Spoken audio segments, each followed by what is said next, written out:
আজি আমি ক'ব খোজা কথাটো অপ্ৰিয়, যদিও কথাটো অপ্ৰিয়, কিন্তু সামাজিকভাৱে ইয়াৰ সত্যতা আপুনিও অস্বীকাৰ কৰিব নোৱাৰে। এই যে ৰাজনৈতিক নেতাসকল, এওঁলোক আচলতে ৰাজনৈতিক বেপাৰীহে। এওঁলোকে এটা নিৰ্বাচনৰ সময়ত বেপাৰ কৰিব আৰু এই বেপাৰখনত প্ৰয়োজন হ'লে ভোটাৰসকলক ব্যৱহাৰ কৰিব। এতিয়া চাওক, অটল বিহাৰী বাজপেয়ী বা আদৱানীৰ সেই বিজেপিও নাই আৰু গান্ধীৰ কংগ্ৰেছো নাই। বেপাৰীবোৰে গোটেই ৰাজনৈতিক দলটোত আধিপত্য বিস্তাৰ কৰি কেৱল তেওঁলোকে বেপাৰ কৰি আছে, তাত বাহিৰে একো কৰা নাই। কোনোবাই পুঁজিপতিৰ গোলামী কৰিছে, কোনোবাই আপোনাৰ নিজৰ কাৰণে সম্পত্তি বৃদ্ধি কৰিছে, কোনোবাই আত্মীয় কুটুম্বকে ধৰি একাংশ চেলা চামুণ্ডাক সন্তুষ্ট কৰি ৰাখিছে। মুঠতে বেপাৰ।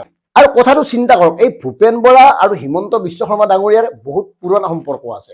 ৯৪ চনত যেতিয়া ভূপেন বৰাই এটা ৰাতিতে আছুক বিশ্বাসঘাতকতা কৰি কংগ্ৰেছত যোগদান কৰিছিল, তাৰ কিছুদিন পিছতে মানে আপোনাৰ হিমন্ত বিশ্ব শৰ্মা ডাঙৰীয়াইও যোগদান কৰিছিল। হিমন্ত বিশ্ব শৰ্মা ডাঙৰীয়া আৰু ভূপেন বৰাৰ যোগদানৰ যিটো যোগসূত্ৰ মিল আছে, দুয়ো আছুৰ পৰা গৈছে আৰু দুয়োৱে আছুক বিশ্বাসঘাতকতা কৰিছে। গতিকে এওঁলোকৰ অংকটো সম্পূৰ্ণ বেলেগ, ইয়াত কোনো মূল্যবোধ নাই।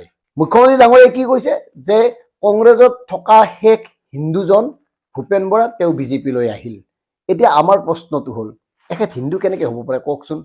কামাখ্যা মন্দিৰৰ নামত ৰাজহুৱাভাৱে শপত লৈ শপত ভাঙা এই মানুহজন কেনেকৈ হিন্দু হ'ব পাৰে কওক?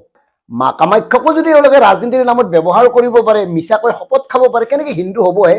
গতিকে এওঁলোকৰ ধান্দাবোৰ বুজিবলৈ এতিয়া কাৰো বাকী নাই। কেৱল আপুনি মই হৈ আছো, কোনোবা এজিপি, কোনোবা বিজেপি, কোনোবা কংগ্ৰেছ, মানে বিভিন্ন দলত আমি আছো আৰু আমাক শত্ৰুজ্ঞান কৰি আছো।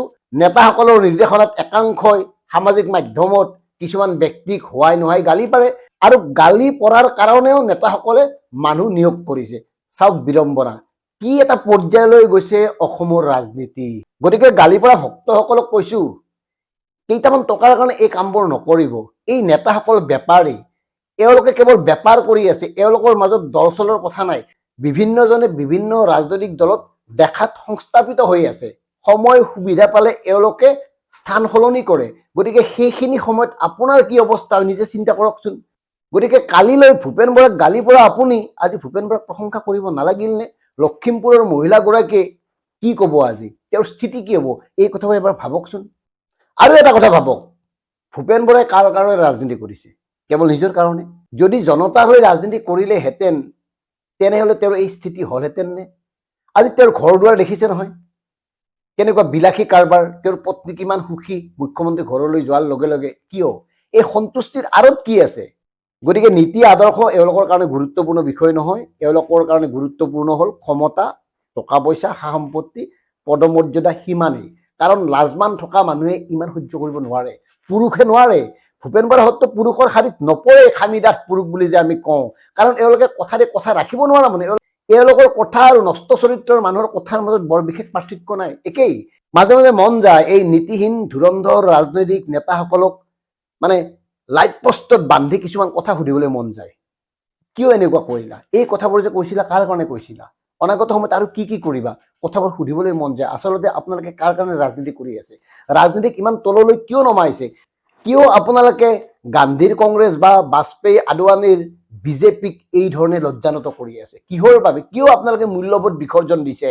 কিয় বেপাৰত পৰিণত কৰিছে ৰাজনীতিক? এই কথাবোৰ সুধিবলৈ মন যায়। কিন্তু এই পৰিৱেশ এতিয়া নাই, এয়া অসম্ভৱ। কেৱল মনৰ ক্ষোভখিনিহে প্ৰকাশ কৰিলো। গতিকে কথাবোৰ ভাবক। আপুনি মই ইজনে সিজনৰ শত্ৰু হৈ লাভ নাই, এওঁলোক বেপাৰী, মনত ৰাখিব। ধন্যবাদ। জয় অসম।